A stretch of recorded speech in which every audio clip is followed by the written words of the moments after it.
I didn't let us give it enough time to actually done Right, it. this is Jim, poor Jim.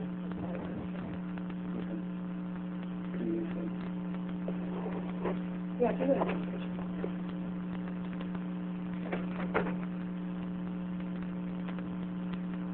Oh, Jim, unmute me. That could be your thing. Oh, yeah.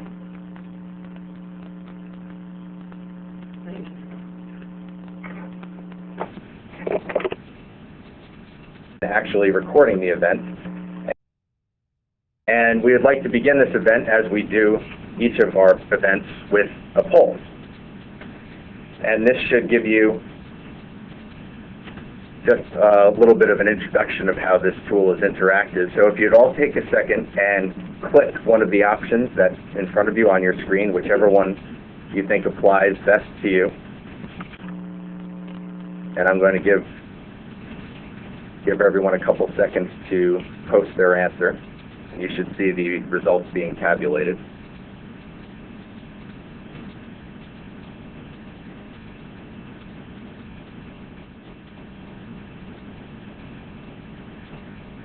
As you can see, we have people from many different, based in many different professions. And now that we've done the poll, I'd like to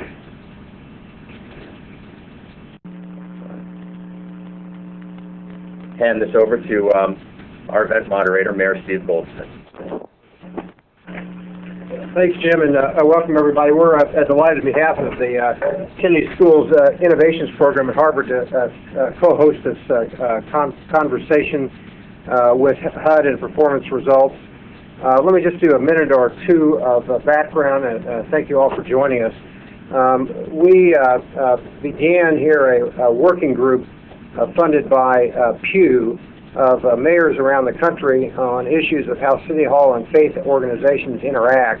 Housing was one of the major items of discussion, although not the only one, and that had really progressive mayors from around the country, including Miami and Charlotte and Nashville and many others that you'll hear from today as well. And then we put together some information on faith-based initiatives, which can be found on the Innovations website. And then that work led to a series of kind of interesting issues that subsequently was funded for more research by HUD. And the topic that HUD has presented to the mayors and to us is, all right, what are the most significant ways that the faith community and City Hall can interact in a supportive way to produce more housing? So the given is there isn't enough affordable housing. In fact, in many places there's not enough housing for homes for working families. And both City Hall and the not-for-profits want more money, but let's just start from the proposition that there's not going to be enough money, so how do we use those dollars more effectively? How do we leverage those relationships? And so we went to some of the most creative partnerships in the country. Enormous amount of good work is being done by the mayor in Columbus, Ohio, and we've invited a number of our speakers from Columbus, and the mayor of Nashville has taken the lead on these issues, and along with the mayor of Miami, participated in the last discussion as well. So there's, issue one is, if you're looking at this from the faith-based side, what do you want from City Hall? I mean, obviously you want money, but what do you want in terms of land use and land controls and regulatory processes and code enforcement, and what's possible here, foreclosures and eminent domain and land acquisition, etc. And if you're looking at this from City Hall, how do you become more sensitive to often the overlapping but not exactly the same missions that not-for-profit would have from City Hall? I'm reminded of a fascinating comment made by a pastor in Washington, D.C., who was here with Mayor Williams, and she said, I view it as my missionary responsibility to be a home for the homeless.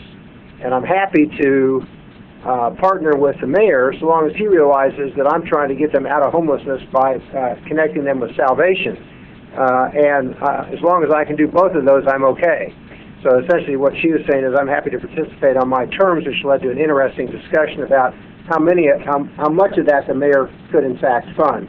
So what we want to do today is talk about ways that each sector can be supportive, identify the issues, drilling down in a little bit of detail. I know in Indianapolis, when I was mayor, although we never had enough money for affordable housing, that often in addition to money, the way we utilized nuisance lawsuits, land acquisition, we had authority to turn crack houses over to neighboring not-for-profits without a convoluted process. All of those things helped a little bit. So we've got a panel of leading experts today to talk about our Unlocking Doors initiative, and I thank them for their presence. We'll hear, I'm not sure about whether here in this order or not, actually. So we have first, I'll introduce everybody and then we can just step through person after person so we don't take any more time. We have Steven McCullough, the President and CEO of Bethel New Life.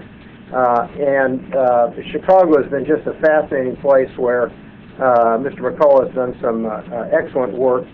He'll comment about his work and how that's interacted with City Hall. After Mr. McCullough speaks, we'll ask Chris McCarthy, who is President and CEO of Nashville's Habitat.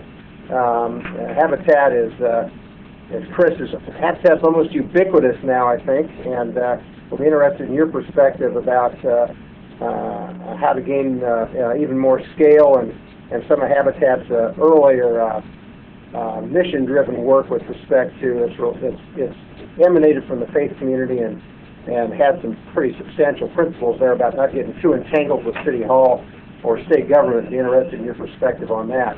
We're pleased to have Bill Faith as well. Bill will speak right after Chris, and Bill is Executive Director of the Coalition on the Homelessness in Ohio and works in Columbus and Franklin County. And one of the most interesting issues around the country today is the role of housing trust funds. I'm on a little not-for-profit called the Homes for Working Families with Secretary Cisneros and others looking at how to create more resources, and housing trust funds are right up there among the top categories. Mayor Coleman has been a national leader, and we look forward to Bill's comments as the director of the coalition, but also as a board member in the Housing Trust Corporation. Hank Helton, we hope, will be joining us from Nashville, who's been kind of in charge of partnerships for Mayor Purcell. And then we have also on the phone both the last speaker and the person with the license to interrupt at any time, Bill Eimicke, who's a professor at Columbia in charge of their executive education at their School of International Public Affairs, former Commissioner of Housing for New York State for Governor Cuomo, had an interesting perspective as I suspect, Bill, that our listeners are more interested in your views as Commissioner of Housing and what the state government does to torment local mayors than they are in your views as academics, but feel free to do either one of those. So, having said that, we're going to ask for short presentations, then we'll have questions. We'll start with Mr. McCullough, and when he's finished, let's just go on through one speaker after another. Thank you very much. Steve. Thank you, Mayor. Good afternoon. My name is Stephen McCullough, and I'm President and CEO of Bethel New Life, and we're a 26, about to be 27-year-old faith-based community development corporation, and we focus on the west side of Chicago, in particular two communities, West Garfield Park and Austin. And where we stand in terms of our organization, the organization was founded out of Bethel Lutheran Church, and the original vision and mission of the CDC was started around housing, and the congregation purchased a 3-flat off the HUD list for $275, and from there we found that even the most affordable housing isn't affordable unless individuals have jobs, and so we got into employment services, and from there we grew into child care, and really over the years have become a comprehensive community development corporation. And our original mission statement was taken from Isaiah 58:9 through 12, and which is now our vision statement that talks about restoring the restorative community and the work that needs to be done to create a community that fulfills God's vision that's articulated through Isaiah. And today we have a new mission statement, and it kind of really focuses the organization a little bit more clearly, and that's to realize God's vision of a restored society by empowering individuals, strengthening families, and building neighborhoods through community-driven, solution-oriented, and value-centered approaches. And right now, we really are focused on four areas that we call transformational opportunities within our community. And those areas are quality of life, increasing the quality of life of residents in the community, as well as future residents, and making sure that our communities are communities of choice, where families have opportunity to lay down their roots and have access and opportunity to and options for whether it's business or housing or education that other communities in the city enjoy.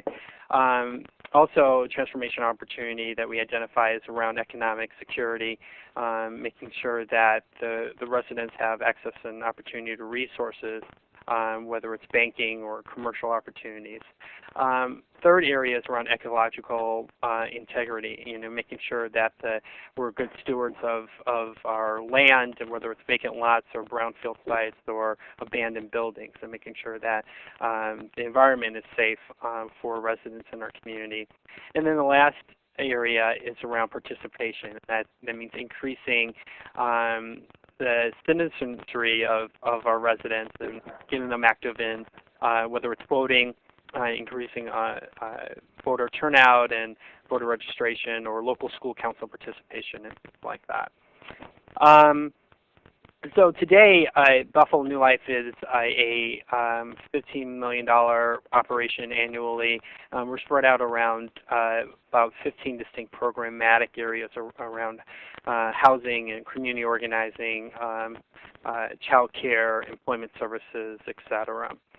The next slide I'll focus on is around our history behind neighborhood revitalization efforts, and it goes hand in hand with our work with the City of Chicago as a government entity, as well as other private sector foundations and other entities. And we've done a lot of work around protecting neighborhood assets, and housing is at the top of the list. We feel strongly about preserving housing, especially rental housing in the community, and where there is a really strong opportunity to create home ownership opportunities, we've taken advantage of that as well. And then we also focused on institutional support. In the picture that's here, it says Beth Ann campus, which was formerly St. Anne's Hospital, that was closed in the late 80s.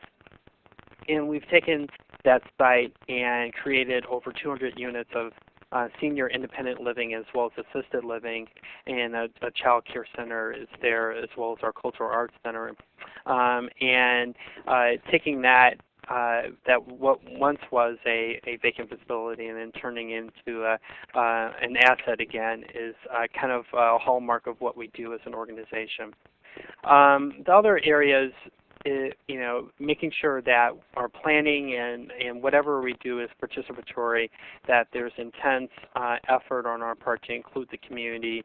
That includes and other stakeholders, which includes other churches and other stakeholders in the community.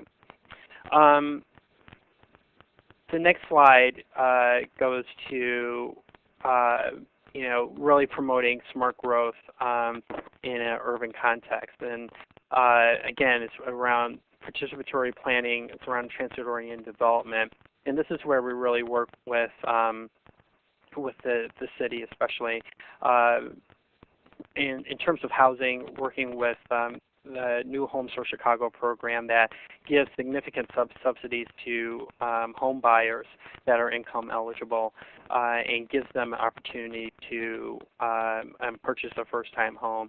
We're also are very invested in rental housing through our low-income housing tax credits that's administered through the City of Chicago. And in those strategies, combined with our focus, really trying to focus on targeted areas in our community to transform them, to create momentum around community sustainability is important. Also, making sure that the community is green, our housing is energy efficient, and also we have our community historically has been a high crime area as well as high drug activity, and using housing as well as our overall community development efforts to stabilize certain areas of our community. Everything that we do goes back again to the planning and development process, and we really emphasize our need to communicate the issues, articulate the issues that are facing the community. So we make an emphasis on mobilizing residents to address these issues and work with the public sector as well as the private sector to highlight those issues and push the envelope in terms of bringing resources to the community. And then kind of the next slide leads to who defines the results and how, and so it's a whole slew of stakeholders, and the City of Chicago is definitely, and the aldermen especially, is really active, and we make a really strong emphasis to bring all of these players in and whomever else to the table to have these discussions that end up, whether it's a policy decision or operational decision that we can do immediately. I think the reasons why we use really strong about outcomes is because it's very because we're a participatory-based organization as well as a faith-based organization, and I'll talk about the faith-based and how important that is in a few minutes. But it's the bottoms-up approach is so critical for a community development corporation, especially to come in and try to create the environment for change in the community. A lot of the funders are also, looking at, what kind of support that you have as an organization, and that the groundswell of support is really critical as well. I think you're more creative as a CDC and able to generate some new ideas and new thinking around and new solutions around approaches that create systemic change within the community as well. And then I think it's important is the role of the CDC, especially a faith-based CDC, to make sure you're on the same page in terms of language and making sure that the concepts that you're introducing and the connections that you're making are translated in terms of a community vernacular that people understand and can relate to. And I'm going to skip a couple of slides, and really one slide I'll focus on is just an internal issues. I mean, Bethel New Life has about 350 staff that's spread out across the organization. So for us as a larger CDC, making sure that everyone is on the same page in terms of our staff is really critical. The whole philosophy around what it means to work at Bethel New Life, it revolves around our faith and our faith commitment and our ministry. Although we don't proselytize as an organization, we're very rooted in terms of making sure that the people that we touch understand where we're coming from, and I think that gives us credibility in terms of the work that we do, both on the street as well as in City Hall or Washington or in Springfield, which is our state capital. And my recommendations is really to start with the outcome. I think the bottoms-up approach in terms of finding community solutions to problems, and especially around housing, is critical. And that leads into your strategies in terms of making change within the community. then really it gives you an idea to identify partners and resources that can help you achieve those outcomes. And then for funders especially, as well as for yourself as a CDC, to measure the progress towards those outcomes and be able to quantify those results, which is really important. I think overall what we would want as a CDC from City Hall, especially around housing, I think that, for us is that is the most critical issue, is a continued commitment. I think the City of Chicago has been done well, especially in terms of housing preservation. There's a lot of communities in the Chicago area that are quickly gentrifying, and we're experiencing that as well in our communities that we serve. But a continuing commitment to the preservation of low income, especially rental housing, is especially critical. Now, Bethel has made a strategic decision to exit the property management side of our rental housing for a lot of reasons, and I think this is an important area where the city can provide leadership and support in terms of the affordability of preserving low-income rental housing is especially critical. And this is where a CDC has really ran into some barriers. And so whether it's tax incentives at the county level for property owners to get additional tax breaks on the property tax side, utility breaks, the City Chicago Department of Housing has given nonprofit CDCs some subsidies to alleviate the rising utility costs, both gas and electric. I think that's especially critical. And then just having strategic conversations, bringing other resources like the foundation side.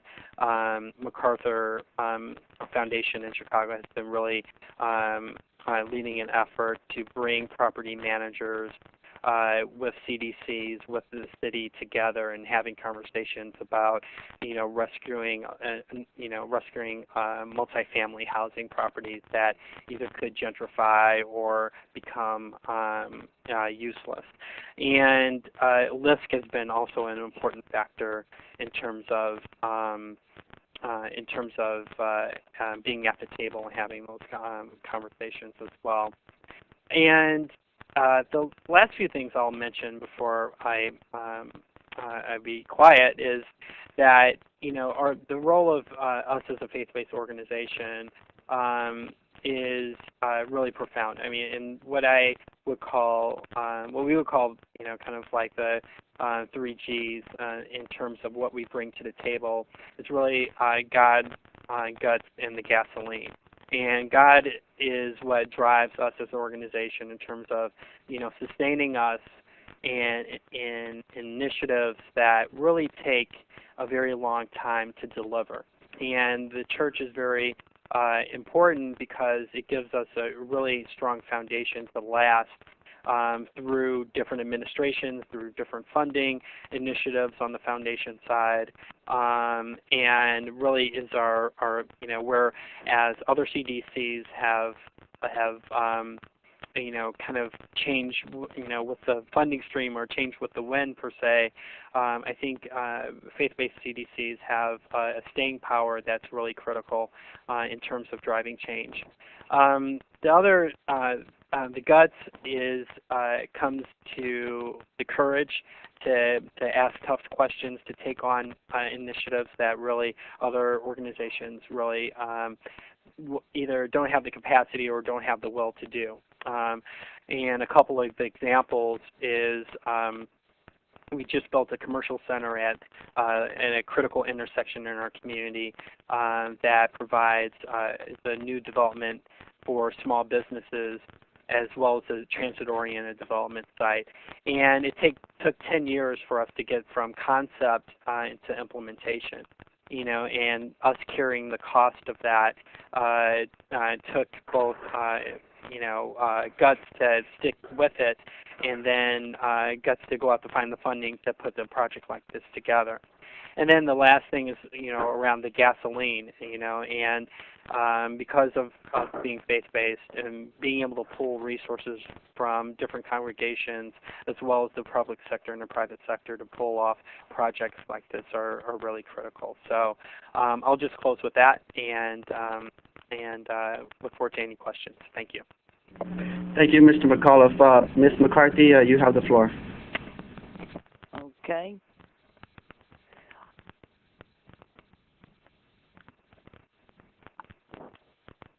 Yeah, I'm Chris McCarthy, President and CEO of the Nashville Area Habitat for Humanity. I'm having a little trouble navigating through the slides. So, before we're having some storms here in Nashville, so I may need someone. Ms. McCarthy, this is Chris Pineda again. Yeah. You can just tell me next slide, and I'll do it for you. Okay. All right, that's great. Well, the Nashville Area Habitat for Humanity is an affiliate of Habitat for Humanity International, and it's our mission to provide families with the life-changing opportunity of owning their own home. You can go to the next slide. There's currently over 17,000 families in Nashville with incomes between $15,000 and $25,000 that are not able to afford the fair market rent of $574 a month. And we believe that a secure place to live can truly change a family forever. We believe that it's not enough to eliminate poverty temporarily through home ownership. A family can gain wealth due to equity ownership, and then it's our partner family children, and you can proceed on to look at some of the kids in the pictures. It's these kids that are the next generation that help ensure that improved conditions are sustained over time. And if you go on to the next slide.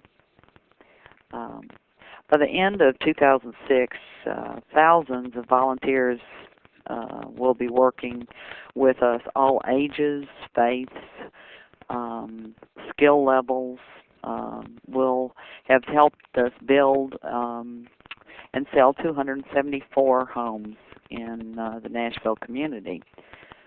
You can proceed on to the next slides. And our volunteers will work with probably 8,000 this year out at the site. Our agency is the only local agency that helps families with incomes averaging $20,000 or less to actually buy their own homes. You can proceed on to the next slide. And we hope to permanently break the cycle of poverty for our partner families through home ownership, one family at a time.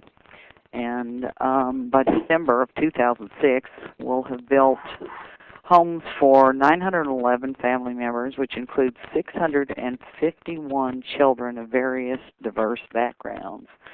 You can proceed on to 10 and 11 and go on to 12. As far as benefits that our agency is realizing in collaborations with others, an example of one thing, we completed the donation of a park that was valued at $250,000, and it was funded by a local corporation. We actually transferred the ownership of that park to Metro Nashville in 2005, and the Parks Department were able to serve an underserved area. By December of 2007, we, in this neighborhood that we're currently building, Providence Park, we will have taken a piece of property that was valued for tax purposes at about $500,000 and converted it into a $14.1 million neighborhood. And we will have done that with 93% private funding. So that's a great example to me of where community partnering with a nonprofit has really helped our city serve very low-income families. You can go on to 13 and 14. Habitat homeowners must have good credit. They must have a stable income and earn up to 475 hours of sweat equity before they actually sign their mortgage agreements. Move on to 15 and 16. In our home ownership programs that are called Homeworks, we provide over 682 hours of classes to our partner families. And the diversity of families living in our current neighborhood is really a model for Nashville. We have 8 different countries represented, all different types of faiths and different family makeups, living there in harmony and everybody enjoying themselves. You can go on to 17 and 18. The families from many different backgrounds, as I said, all come together and attend classes. They work on each other's houses, and they form lasting friendships long before they move into the homes. So the community's built actually before the homes are completed. You can go on to 19 and 20. For a Habitat home, a family signs a 0% mortgage for between $75,000 and $85,000, and their average payment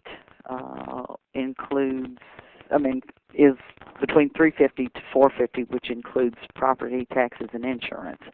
You can go on to 21 and 22.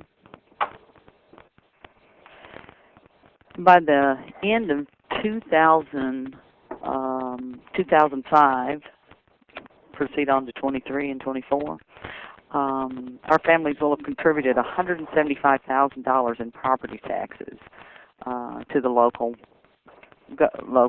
Nashville government. Proceed on to 25 and 26.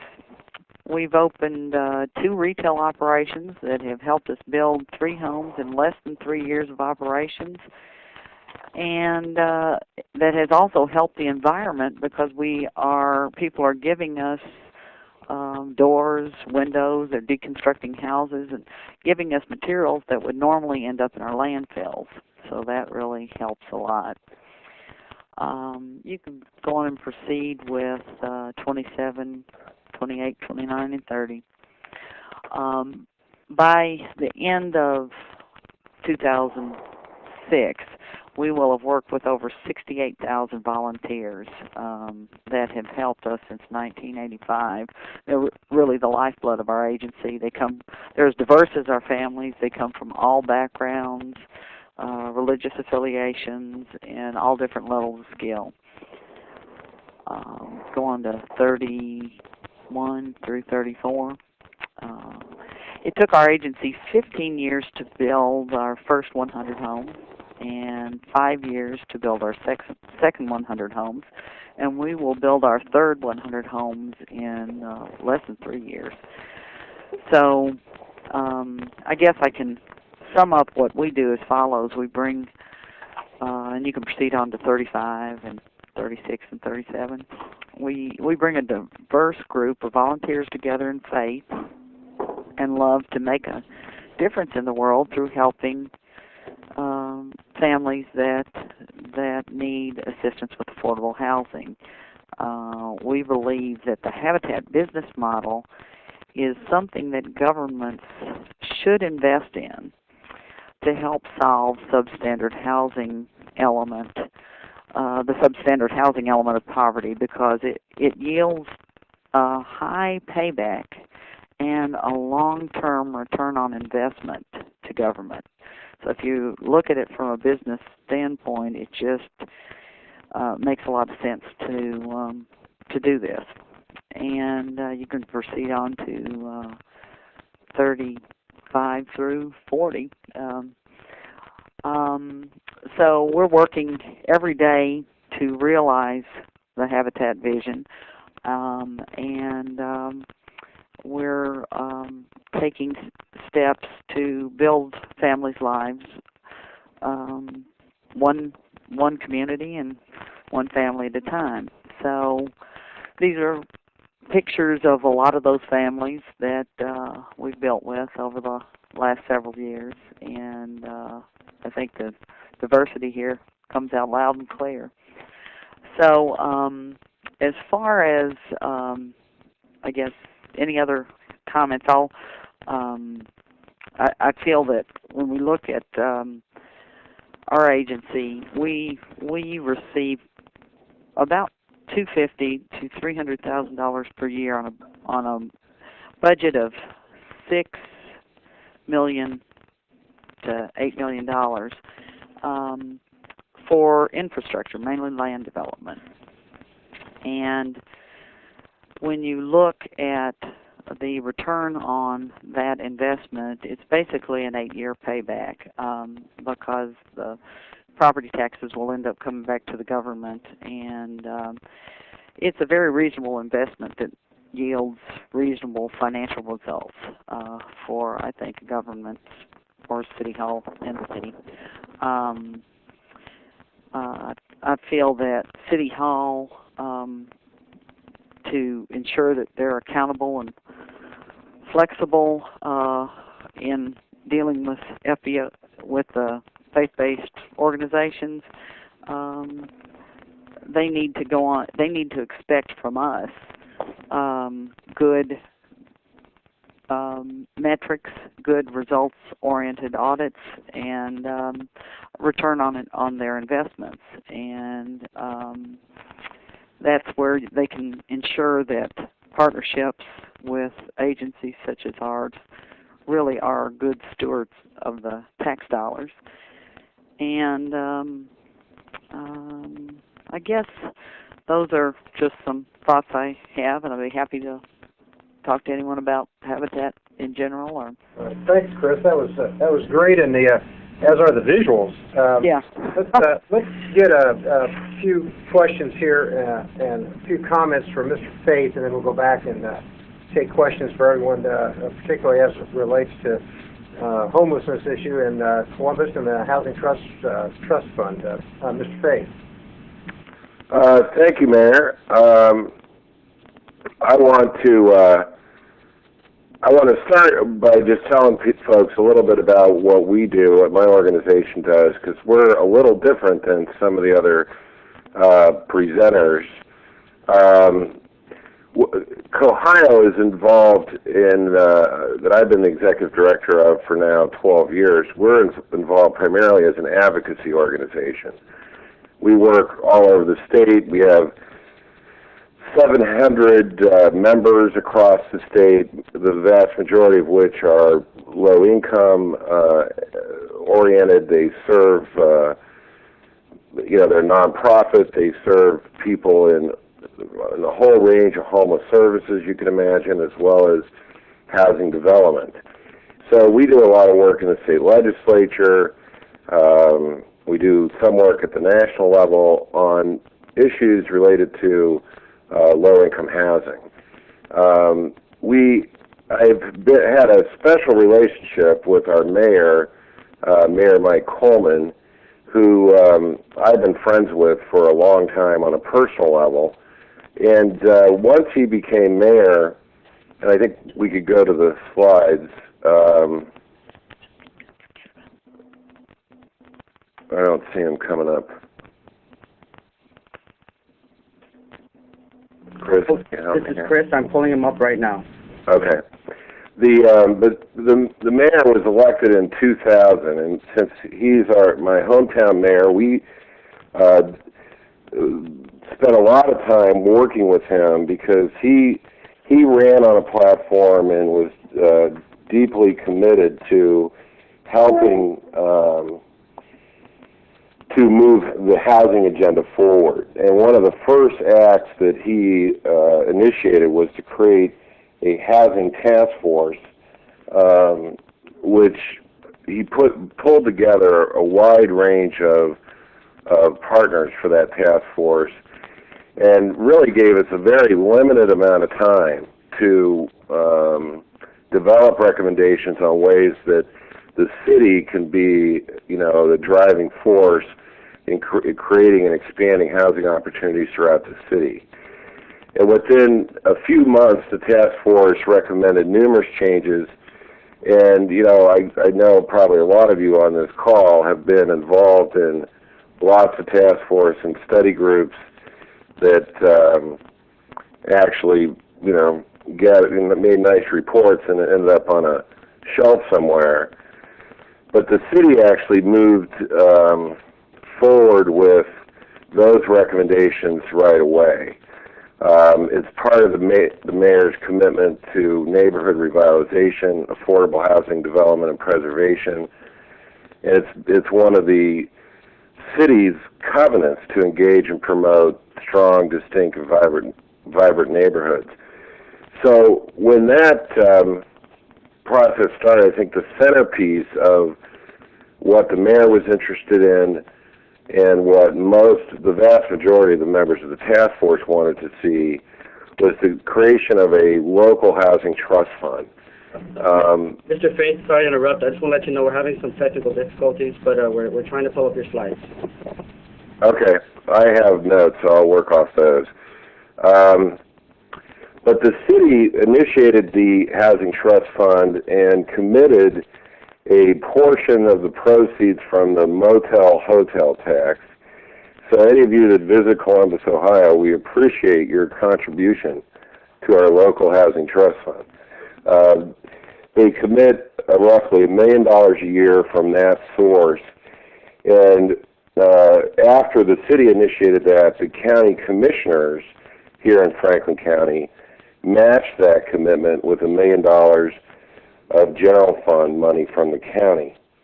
So it was started with $2 million, and that was an annual amount that would be contributed to really provide a wide range of housing assistance throughout the city and in the parts of the county that are not in the city. Another effort the mayor implemented that came from the task force was a one-stop shop. This was an effort to design sort of a streamlined process to get through all the regulatory, bureaucratic gobbledygook that the city had in place for housing production and, certainly impacted demand for affordability, which includes all the processes for building, zoning, development codes, permitting, and the approval processes. They set up a process that was much more friendly for those that were looking to develop and improve housing conditions in the city. They also set up a variety of incentives outside of the trust fund, such as tax abatements, tax increment financing, the ability to waive utility tap-in fees, and other tools to encourage the development of housing in the more of the central part of the city.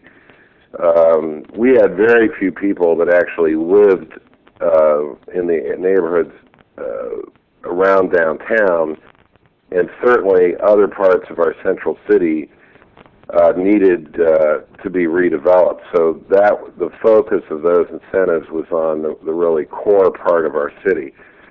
They also set up neighborhood investment districts. They created 5 of them, which were selected due to their needs. Poverty, the volume of vacant structures, school enrollment reductions, and lower property valuations were sort of the criteria they used to set up these 5 neighborhood investment districts. And additional incentives were provided to those areas. Can you move to the next slide, Chris? We'll work on it. Okay.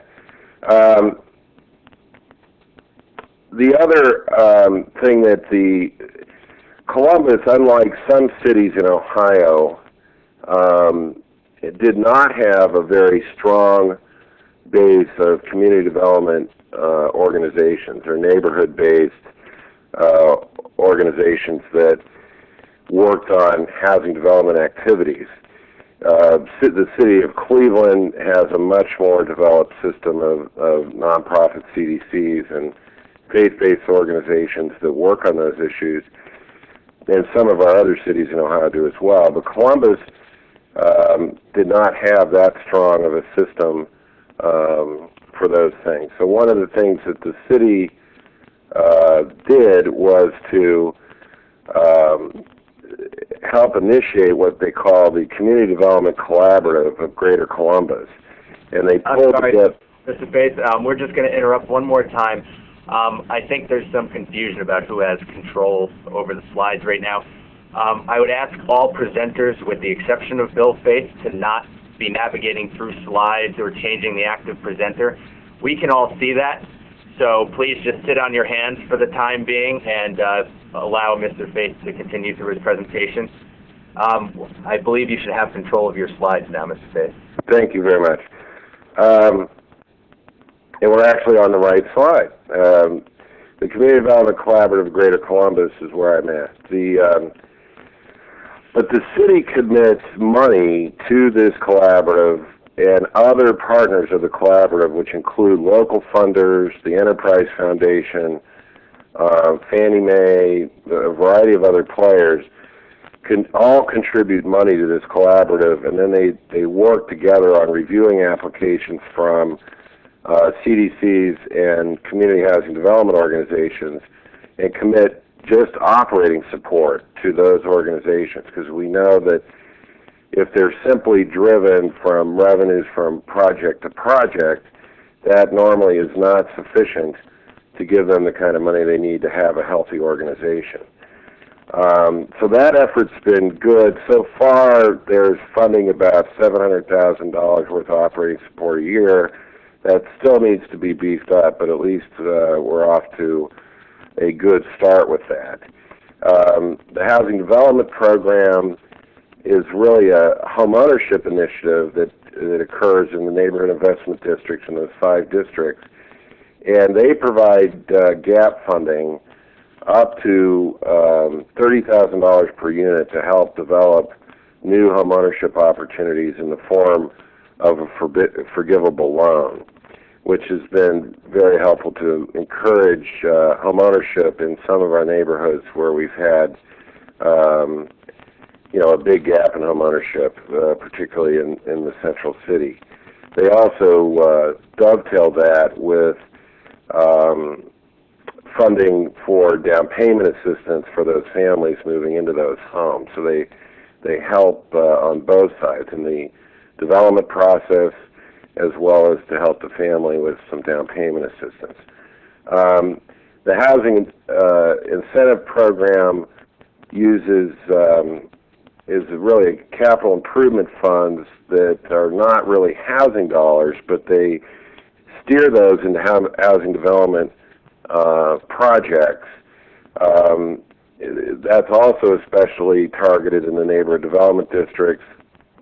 That's for things like infrastructure improvements of streets and curbs and street lighting, other incentives that would help to spur development in those areas.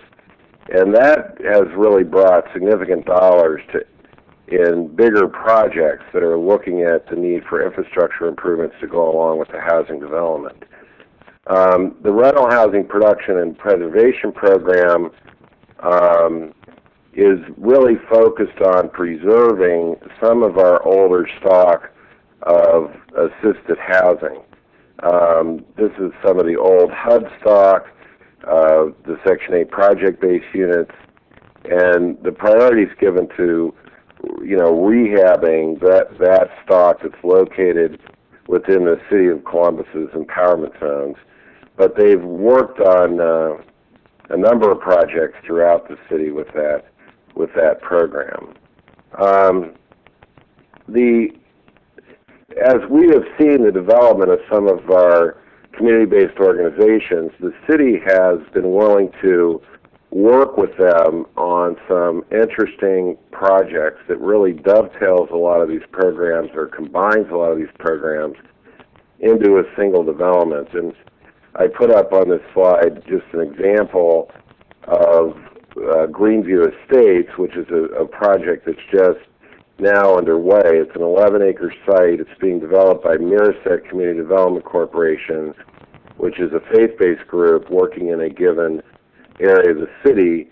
And they're developing an entire subdivision using the green building concepts. I know that some people may have heard about that through the Enterprise Foundation has particularly been promoting that model, and they're using a lot of those features to develop this development. And it has lots of really unique features. They're putting in a pond that the city is helping to develop for that project.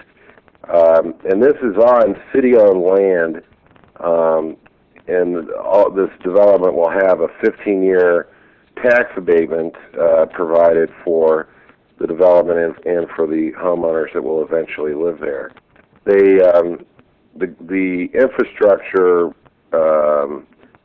is pretty much done at this point, and we're going to see home construction start this summer. Another initiative which is unique for us here in Ohio is that the mayor and the city council issued a $2 million housing bond in December of last year. This is really the first time bond proceeds were allocated for direct housing-related activities. And this is kind of an experiment in the bond financing area that we actually did not have the authority as a state to utilize bond financing until 1991. But the cities around the state have been reluctant to fully embrace this potential resource. So this is really an experiment that lots of people around the state are going to watch. They set it up for being able to use the money for several components: housing preservation, really targeted at the older assisted stock; infill housing in the core city, and they also even put a piece of, I believe, $250,000 into emergency shelter rehab out of these bond proceeds. Another initiative that the city just launched, and the mayor continues to press on housing issues. At his State of the City address in February, he announced a $25 million initiative over 6 years targeted at vacant and abandoned housing. We have 3,200 vacant houses in the city. They designated 376 of those units as sort of the worst of the worst, where you can imagine what happens when you have, vacant and abandoned units, particularly concentrated in neighborhoods. It helps, to breed crime and really lowers property values for the adjacent property owners and all sorts of other problems. And they set up a 5-element strategy: enforcement, prevention, acquisition, rehab, and demolition. And the local Housing Trust Corporation is going to focus on the acquisition rehab components. So we'll be able to use some of our Housing Trust Fund dollars to help acquire those abandoned properties and rehab them back into productive use. I also wanted to spend a little bit of time talking about Franklin County. We put up a number of points of need that I don't know how interesting these will be for folks around the country, but it does point out how we have extensive needs when it comes to housing issues in the county, and tremendous unmet need as well in the homelessness arena. I'm not going to read all these, but you could see them there on the slide. This need statement was presented to our Franklin County commissioners. We have 2 Democrat commissioners and 1 Republican commissioner, all of whom have been committed to varying degrees on housing issues as well. And we presented this to them in a local coalition that we helped to develop in order to persuade them to find new sources of funding for the county to commit to help on affordable housing initiatives and efforts to address homelessness.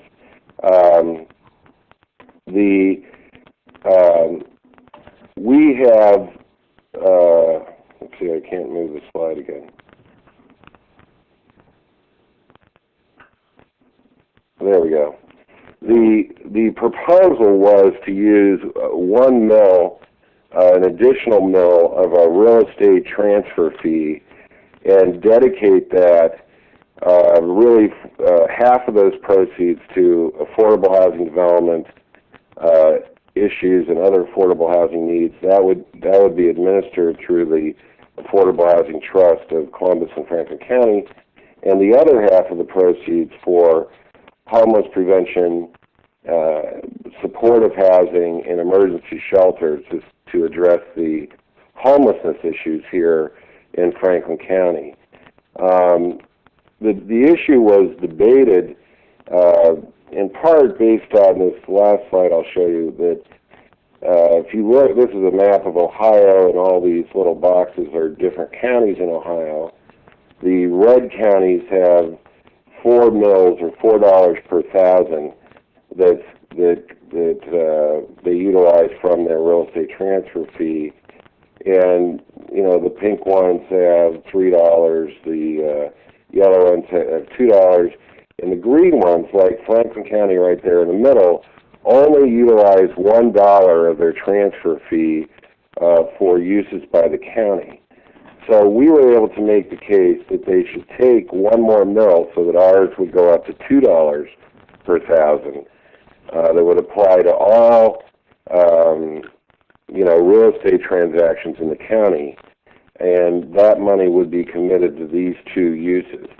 And I'm proud to announce that our commissioners approved that proposal in December, and that money has started to come in just here this spring, and it's being estimated that it will produce somewhere around $7 million a year in a revenue stream that will go up every year as property valuations go up, that will be utilized for these purposes. So with that, I think I'll stop and allow for any questions. Yeah, thanks so much. I think we'll we'll start with questions and ask both Professor Eimicke and Hank Helton for an observation. And from either one of you, Bill ran through just a really comprehensive list of tools. Hank, either you or Bill, from your previous experience you're writing, or Hank, if you wanted to look at non-monetary tools, what bag of things do you think is most likely to leverage the greatest number of kind of new units or shelter spaces? Try to rank the top couple tools. Hank, first you, and then Bill. And pleasure to join you guys this afternoon. Sorry I was running a few minutes late. Happy to be here, though, and good afternoon to everyone. Certainly, very impressive work that you guys are doing in Columbus. I've actually had the chance to meet Mayor Coleman before, and certainly he's got a great vision for the city, and things are definitely, looks like you guys are moving in the right direction, Mr. Faith. That's very amazing what you guys are doing out there, and congratulations on your efforts. I think you touched on a couple of things that are real important outside of the monetary realm. One of the things that we found here that's really productive for us in terms of how we're able to put units on the ground in a limited resource environment, and if Chris McCarthy's on the call, Chris, please feel free to chime in at any point. We're really taking a look at how we work collaboratively and trying to leverage not only our financial resources but our capacity resources. I think that's one of the things that we're doing here fairly effectively that's allowed us to produce the number of units that we've been able to produce over the last 5 or 6 years since the mayor's been in office since '99. When he took office, we really kind of took a hard look at what was happening in the affordable housing world and really started expanding, I guess, our purview, if you will, of who we consider to be partners in our affordable housing efforts. Really engaged our realtors and our corporate community, and particularly our construction companies on the corporate side in our efforts, and really kind of made things happen at a level that they weren't previously happening, to bring people to the table that hadn't been at the table with us before, and to kind of raise this as a community issue to get everybody in the same groupthink, if you will, and everybody moving forward in the same direction. Another thing that we've done, which isn't directly tied to monetary or fiscal access or capital access, is the fact that if we do have any sort of investment on the public sector side, whether it be through tax abatement or tax increment financing or any of the other incentives that we offer, we require a minimum of 20% affordable set-aside. So all of our downtown development activity, which you might not consider necessarily to have an affordable component if you just left it up to private market forces, we're actually able to engage ourselves in partnership with our private sector developers and provide, you know, a modicum, if you will, or actually a percentage. And if you look at the number of units we've got going up, particularly in our central business district downtown, it actually starts to have a bit of an impact on our numbers overall in terms of production. So we're working in that aspect as well. And I think another piece that Bill touched on was the one-stop shop piece. And that's something that we've really worked hard to do, is to try to consolidate the process here and to make things easier for developers, particularly developers that are doing affordable housing, as we work through the system and kind of help shepherd some of these things through the planning and zoning process. That's something that the Mayor's Office of Affordable Housing here uses or takes as one of its primary missions, is to act as that shepherd or the Sherpa, if you will, to kind of help affordable housing developers, particularly our newer affordable housing developers, but even some of our more seasoned developers with larger projects, like the large development Habitat for Humanity here is doing, the 141 home subdivision of Providence Park here in town, to work with them to help them navigate our administrative process to make sure they get the necessary permits and they're able to get things done. So. Thanks, Hank. I appreciate your perspective. Good. Bill, what about financial literacy tools and other devices that the FBOs can provide that might leverage more private market investment in previously somewhat ignored neighborhoods? Couple of things real quickly, so we can leave time for others for questions. But just to respond to some of the things on the checklist that maybe didn't get mentioned is, in New York, we aggressively foreclosed on tax delinquent properties. One, to get property taxes up, but two, to kind of stem the deterioration. And then we turned around and made a lot of those properties available to community-based and faith-based organizations and tenant-owned organizations, initially to live in and manage under continuing city ownership, but then ultimately turned it over to them as long as they kept it low income for a nominal fee. Another technique, I think, that gets more to what you're talking about is we involved in both outreach and management and training sessions a wide variety of community-based and tenant associations to carry out the message of what was available in city government, and as much as possible to engage them actively as contractors for us. So both engaging them as managers and as contractors, but then also using them as outreach tools into the community to expand the knowledge of how our programs work.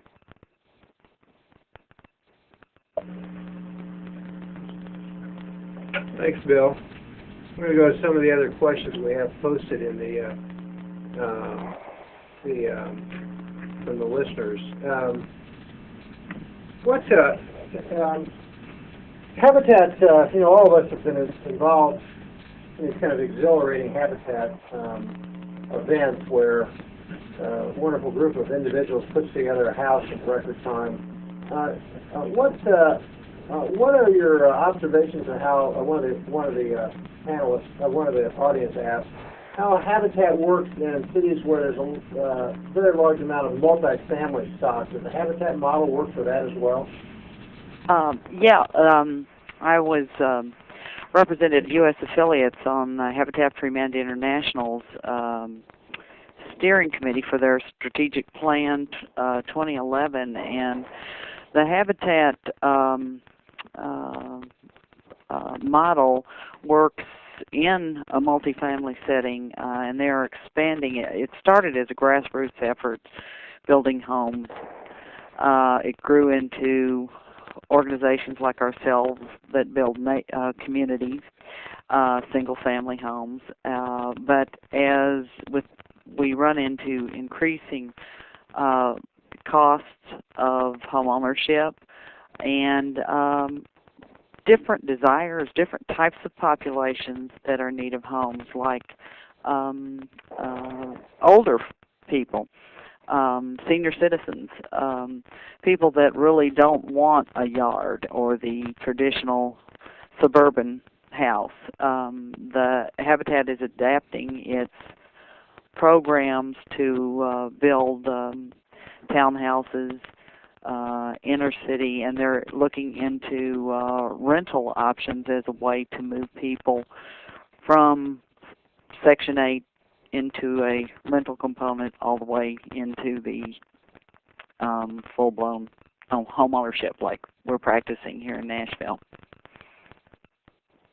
I can say, this is Bill Eimicke, I can say from my side, when I was commissioner in New York, we actually gave two tax foreclosed tenement buildings on the Lower East Side of Manhattan to Habitat, and they rehabilitated them into low-income co-op apartments, and they're still owned by low-income people today.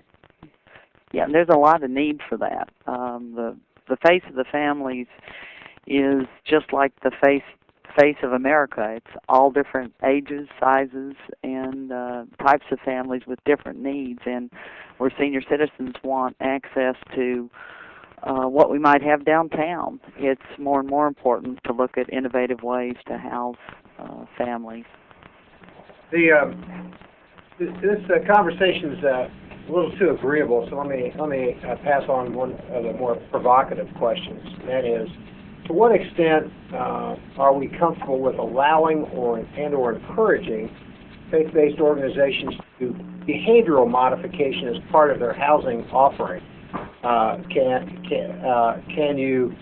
Should you, as a city hall, fund when a prayer at lunch is a condition of shelter, or how aggressive can Habitat be in recommending behavioral changes inside the family with respect to certain norms as a condition of selection of the housing?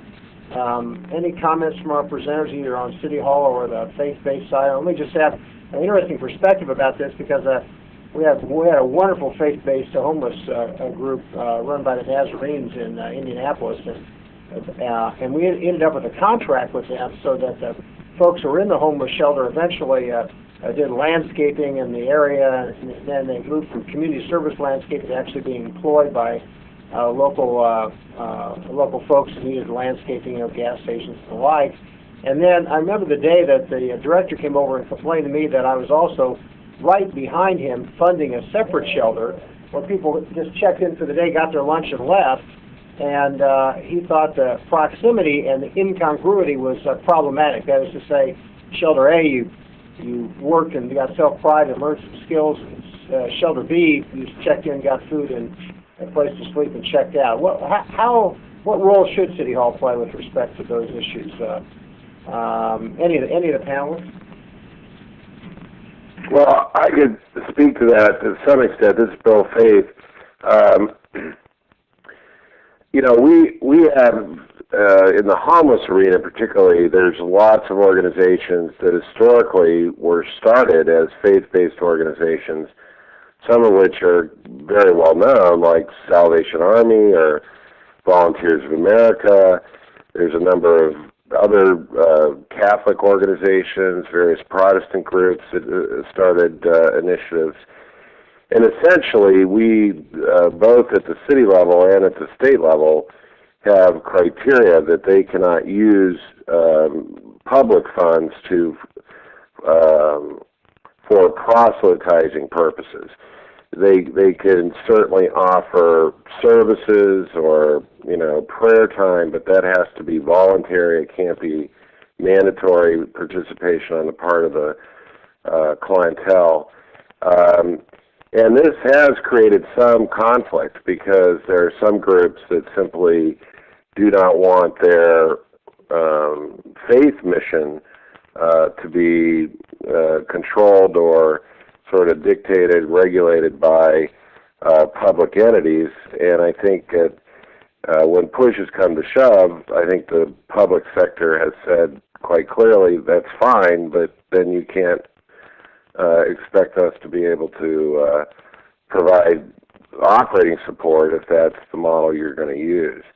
And in most cases, I would say that groups found ways to modify their religious programming to avoid that conflict. And I know a number of groups still offer, religious services on site. They may have ministers that come in to, preach at their religious service, that may happen before dinner time, but it's not a mandatory participation. And I think people respect that. I think most of the groups report that their clients appreciate it. More clients go to the service than not, but it's not sort of coerced or mandatory. Yeah, this is Steven McCullough at Buffalo. I think that for us, because we do supportive housing for homeless families, as well as rental housing, as well as home ownership on development, and the main thrust is that for us is we meet people where they're at, and and we don't proselytize, but if that person needs spiritual development, it's not. We can connect people to that kind of support, but it's not a prerequisite for accessing services by any means. I think that's really important for us, especially given the fact that we need to. We're working with government entities that we don't proselytize, but for us it's just meeting people where they are, both from a developmental perspective as well as a spiritual perspective.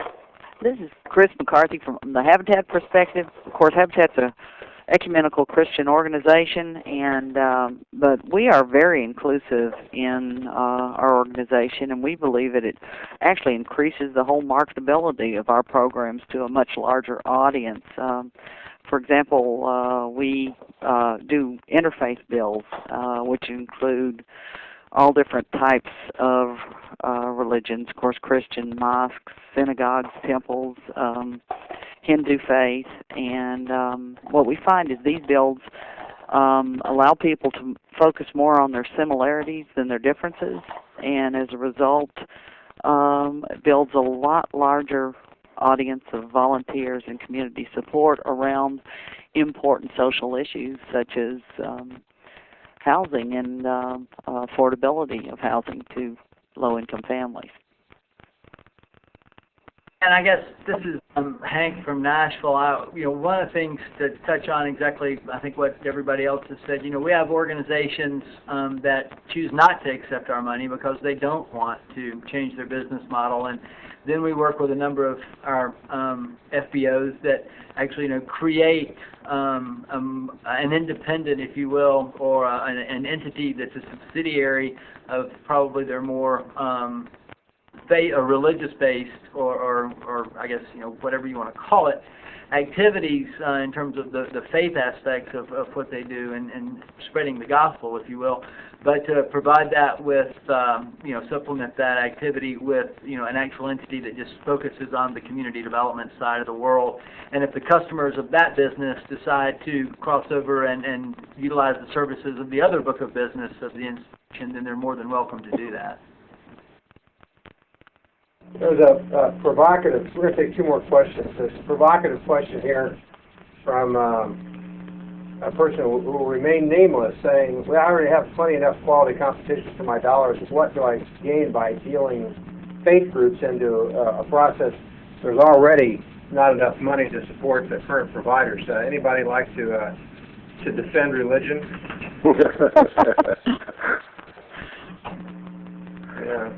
Well, I'll just say this, that I think that, you just need to build a bigger pie. I mean, the reality is that the faith community for generations and decades have been on the front lines, at least in our state, of battling homelessness and developing good housing options for our citizens. And, I mean, when I started in this work 20 years ago, we had no state housing trust fund. Now our trust fund's $53 million a year. It's grown over many years. Of course, we didn't have a local housing trust fund, and now it's hitting over $8 million a year. So the reality is, I think we can simply grow the pie and bring all the players who have something to offer toward these solutions to the table. I'm not one that believes that the pie is necessarily set in stone for all time. And I guess this is Chris McCarthy again from Habitat. I guess the example that I gave earlier, where we talk about we spend about 7% of our entire budget comes from governmental organizations, which is very important for infrastructure and things like that. But the community outreach and generosity to help solve the housing problem here in Nashville has just been phenomenal. And I feel that if you didn't have good faith-based organizations around, that would be income that people would be looking to government and I guess churches to provide. So. And this is Steven McCullough.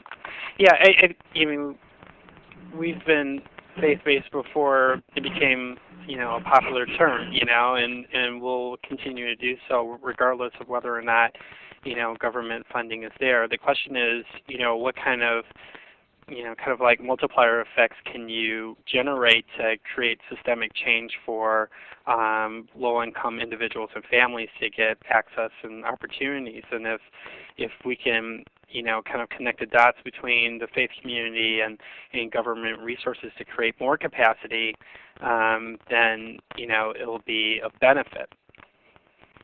This is Bill Eimicke, and I'll second that as well. I mean, I think the argument is the leverage, and if resources are scarce, government has a responsibility to leverage as much money as it can, and in many cases, faith-based organizations bring a lot of extra money to the table, and in addition, like Habitat, also in-kind labor.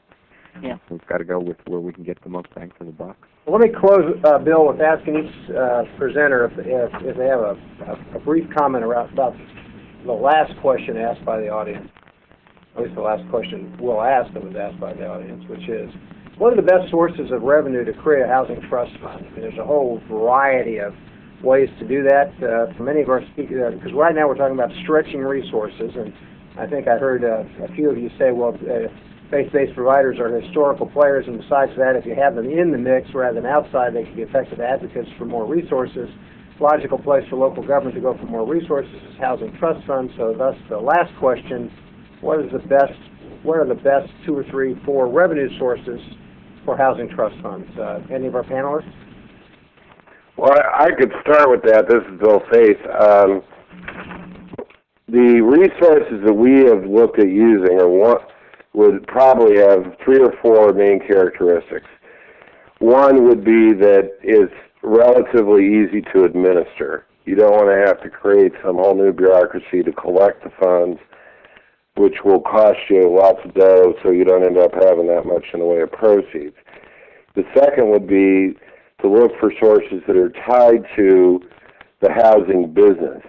The ones that I think are most often used around the country are real estate transfer fees, which the realtors associations are not wild about that source, but it is one that's most often used. And the nice thing about that one is that it grows with time. As property values go up, so does the revenue from a fee increase. The one that we use for the state trust fund is that we increased recording fees, and these are fees that are charged through the counties in our state for documents that are recorded with the county recorder. And those documents have a per-page fee. I know that in Florida they use a similar type fee, but that's a good revenue generator as well. And I'll mention that and you could probably Google this, I don't have the site right in front of me, but there is a National Housing Trust Fund project, and there's a woman named Mary Brooks who runs that project, and she's a tremendous resource in helping counties or cities or even states to develop housing trust fund initiatives. And I think there's probably close to 200 different kinds of housing trust funds now throughout the United States. This is Chris McCarthy. Of course, Tennessee does not have a housing trust fund now, but we are looking into that, and other potential sources for funding would be excise tax, developers' fees on new commercial development, other taxes, property taxes, of course, sales taxes, but our sales tax in Tennessee I think is high enough. Tax increment funds from redevelopment districts is another source, and repayments on various loan programs and other kinds of program income, and interest on government-held or market-based accounts is some other examples of where we think that housing trust fund might come from Tennessee. Hey, this is Hank in Nashville, and Chris, not to dispute you, but we actually do have a housing trust fund here in the state of Tennessee, and it's funded by the real estate transfer tax, like Bill was saying. That's probably one of the easily accessible access to that, and strangely enough, our real estate community actually got behind that when it was created. Unfortunately, I guess the caveat that I would throw out is whatever your source of funding is, it needs to be protected, because what happened here in Tennessee was when the state experienced some fiscal challenges, the first place they went was to raid the housing trust fund. That's absolutely right. We may have one, but it doesn't have any money in it, I guess, then. So a fund that was up to pushing about $18 million and really starting to rock and roll, now is on the floor as we speak, as a matter of fact, in this legislative session, to be refunded or recapitalized at $3 million, which was the original cap rate of it when it started. Hopefully that will happen. At least we're talking about it again. It's been a long time since this has even been on the radar screen here at the state level, and there is some talk about trying to establish something here locally as well, where and Chris and others are involved, and pulling together a group of people and taking a look at what we might be able to do here on the local level. But the key is, I think, the sustainability of the funding source, and then the stability of the funding source to ensure that source is protected, so it can't be, or at least our experience here at the state level in Tennessee, it can't be tinkered with, if you will, when times are tough. Yes, this is Steven McCullough at Buffalo. Yeah, I just want to echo that, because the state at Illinois has rated the trust fund and for support, but there needs to, we're having a strong advocacy movement around protecting those resources in the future. But it's really critical that we have to find ways to defend that money once it's allocated. Well, one thing I'll say about that, this is Bill Faith again, is that when we were able to, this has been trickier to do at the local level, but at the state level we were able to get our housing trust fund, the fee that was used through the recording fees, it was put into permanent law, and it was dedicated in a budget bill, but it was put into permanent law. So for any rating to occur, the legislature would have to go back and change the permanent law, and it was sold to the taxpayers as a revenue stream for our state housing trust fund. So they would have to go back on that sort of word they gave the taxpayers, and in order to divert funds from the housing trust fund purpose to any other purpose. And that's not, fail-safe. The laws can be written and laws can be changed, but it has so far worked from keeping the legislature off our money.